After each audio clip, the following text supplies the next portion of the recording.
नृत्य करने लगते, वियोग होता तो रोने लगते कि श्री प्रभु चले गए। ऐसा उनको अनुभव हुआ करता था और ऐसा उनका मन कृष्ण में लगा। पागलों जैसी स्थिति प्रहलाद जी की ऐसी स्थिति हो गई क्योंकि कृष्ण रूपी ग्रह।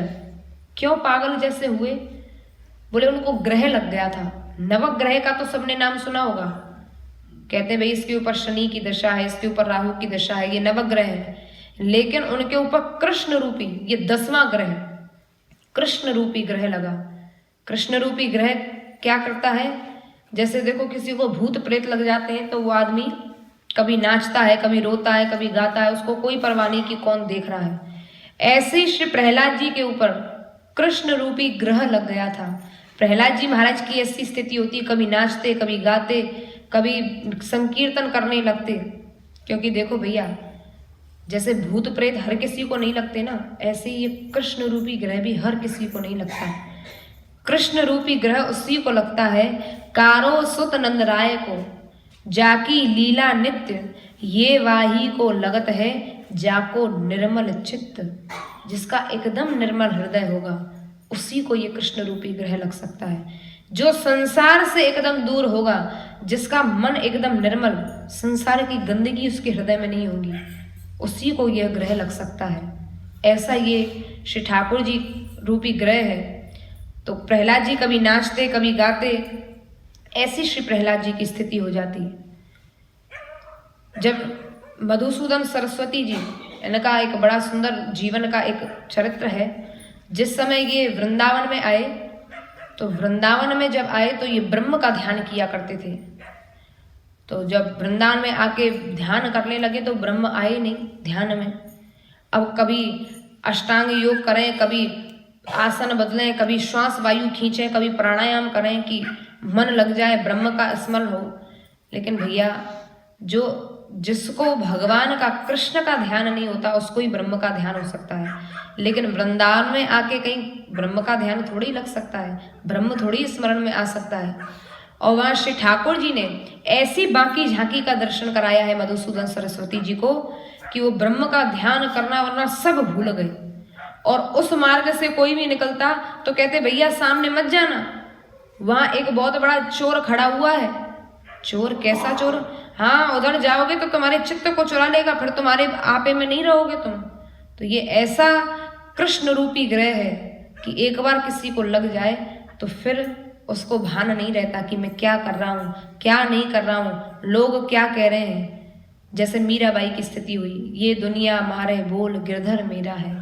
ये दुनिया बोलती रहती है लेकिन मुझे इसका कोई असर नहीं, कोई फर्क नहीं पड़ता। उसी प्रकार श्री मीराबाई की स्थिति होती रही है। ऐसा श्री प्रभु का स्वरूप है कि बड़े बड़े योगी, बड़े बड़े तपस्वी के ध्यान में एक बार आ जाएं तो फिर वो अपने आप में नहीं रहते हैं।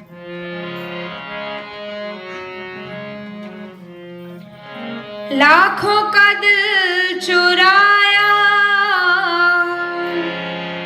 तेरी गजब अदा ने,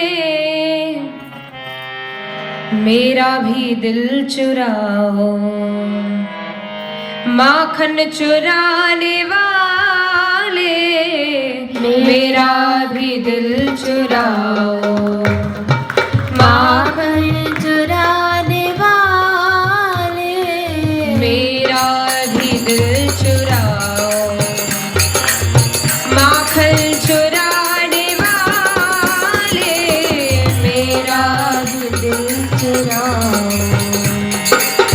माखन चुराने वाले, हम पर दया दिखाओ बंशी बजाने वाले, हम पर दया दिखाओ बंशी बजाने वाले।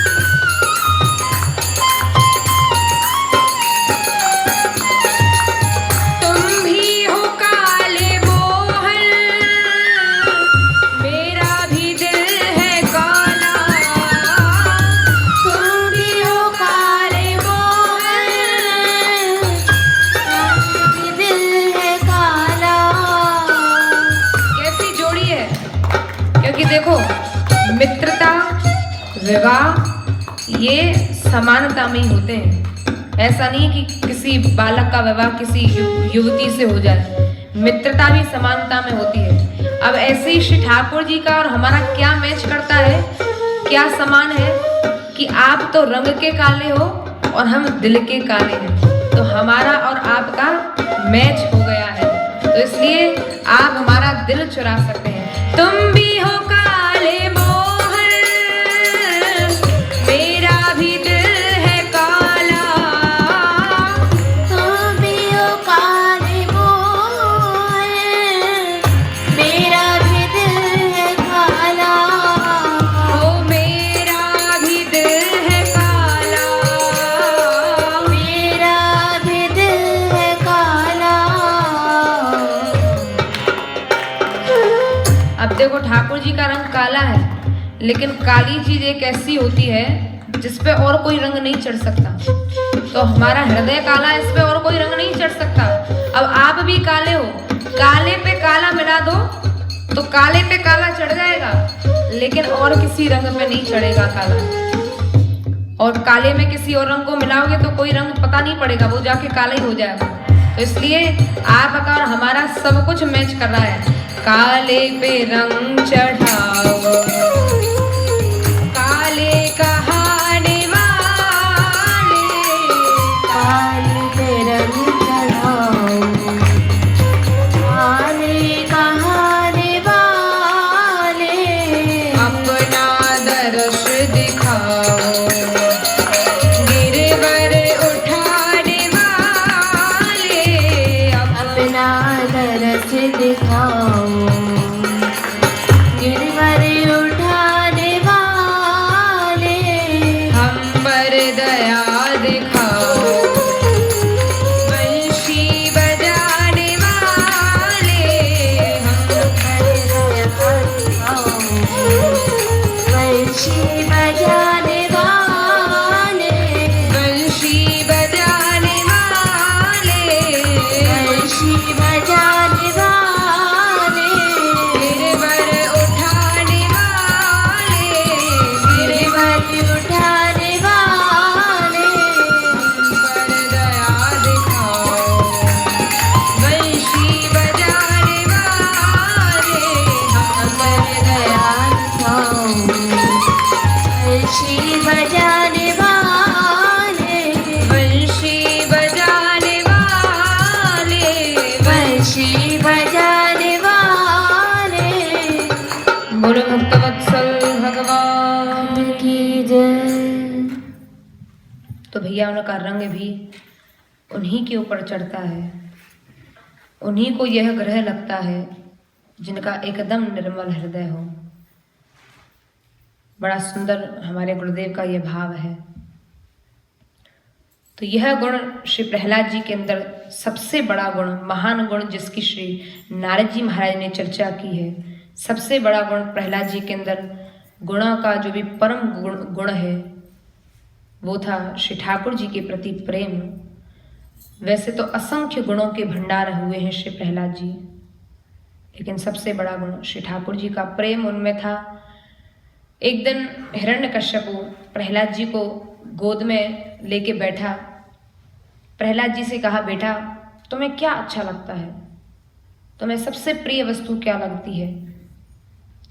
तब प्रहलाद जी ने उत्तर दिया, पिताजी मुझे सबसे प्रिय संसार में यही लगता है कि सब कुछ छोड़कर और जंगल में जाके एकांत में श्री प्रभु की, श्री हरि की, भगवान नारायण की आराधना भजन किया जाए, यही मुझे सबसे अच्छा लगता है।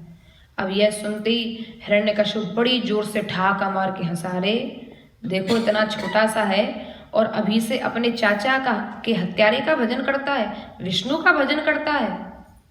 अभी तो छोटा सा लगता है, जैसे बालक को कोई बहका दे तो बालक वैसे ही बोलने लगता है मेरे बालक को भी किसी ने बहका दिया है। चलो अभी तो छोटा सा है। शुक्राचार्य, गुरुपुत्र शुक्राचार्य जी के जो पुत्र थे शंडामर्क, उनको बुलाया और उनको कहा, जाओ ये जो इधर उधर की बातें बोल रहा है, विष्णु का भजन करना, ये करना, वो करना, इसको अर्थ काम नीति की इतनी शिक्षा दो, उसको दिन रात पढ़ाओ कि ये विष्णु का भजन करना ही भूल जाए, विष्णु को ही भूल जाए। और शंडामर्क गुरुपुत्र आए हिरण्यकश्यपु की आज्ञा से और उसको अर्थ काम नीति की शिक्षा प्रहलाद जी महाराज को देने लगे। अब कई दिन हो गए हिरण्यकश्यपु ने जब भेजा था प्रहलाद जी को, शंडामर्क को सोचने लगे कि अब इतने दिन हो गए, लगता है अब बिल्कुल पूर्ण हो गए इस शिक्षा में, अब हम प्रहलाद को लेके जाएंगे हिरण्यकश्यपु के पास। हिरण्यकश्यपु बड़ा प्रसन्न होगा, प्रसन्न होकर हमें कुछ उपहार भेंट करेगा। अब प्रहलाद जी महाराज को जब हिरण्यकश्यपु के पास लेकर आए हैं गुरुपुत्र, प्रहलाद जी को गोदी में बिठाकर कहा, प्रहलाद तुम्हें सबसे अच्छा क्या लगता है? प्रहलाद नुच्यताम तात स्वधीतम किंचित उत्तमम काले मेधा तनुर्युष्मन यद शिक्षक गुरुर भवान। तुम्हारे गुरुजी ने तुम्हें जो पाठ पढ़ाया है उसमें सबसे अच्छा पाठ तुम्हें क्या लगता है, वो मुझे बताओ। अब प्रहलाद जी महाराज, समस्या तो ये बात की थी, प्रहलाद जी महाराज शंडामर्क को गुरु मानते ही नहीं थे, क्योंकि ऐसा गुरु भैया किस काम का जो भगवान की भगवत भक्ति की, श्री ठाकुर जी की ओर चलने की शिक्षा ना दे, तो ऐसा गुरु किस काम का। तो प्रहलाद जी महाराज उनको गुरु मानते ही नहीं थे। प्रहलाद जी महाराज के तो गुरु थे श्री नारद जी महाराज, जिनको गर्भ में ही नारद जी ने जब माँ के पेट में थे प्रहलाद जी महाराज, तभी उनको इतनी सुंदर भक्ति की शिक्षा दी। तो भक्ति की शिक्षा देने वाला ही सच्चा गुरु है। इसलिए श्री प्रहलाद जी महाराज शंडामर्क को अपना गुरु मानते नहीं थे, वो तो गुरु अपना मानते थे श्री नारद जी को। तो नारद जी ने जो भक्ति का पाठ पढ़ाया, जो भक्ति की शिक्षा दी, उसमें से सबसे अच्छा पाठ श्री प्रहलाद जी महाराज को लगता था नवधा भक्ति का, कि भगवान की भक्ति करने के 9 अंग है, 9 प्रकार है, 9 प्रकार से भगवान की भक्ति की जाती है। और वही सबसे पहले पाठ सुनाया श्री प्रहलाद जी ने, श्रवणम कीर्तनम विष्णु स्मरणम पाद सेवनम अर्चनम वंदनम दास्यम सख्यम आत्मनिवेदनम। कि पिताजी श्री ठाकुर जी का श्रवण, उनकी लीला का श्रवण किया जाए, उनकी कथा सुनी जाए। श्रवणम कीर्तनम, श्री ठाकुर जी के ही गुणों का कीर्तन किया जाए, श्री ठाकुर जी का ही स्मरण किया जाए, उन्हीं के चरणों की वंदना की जाए।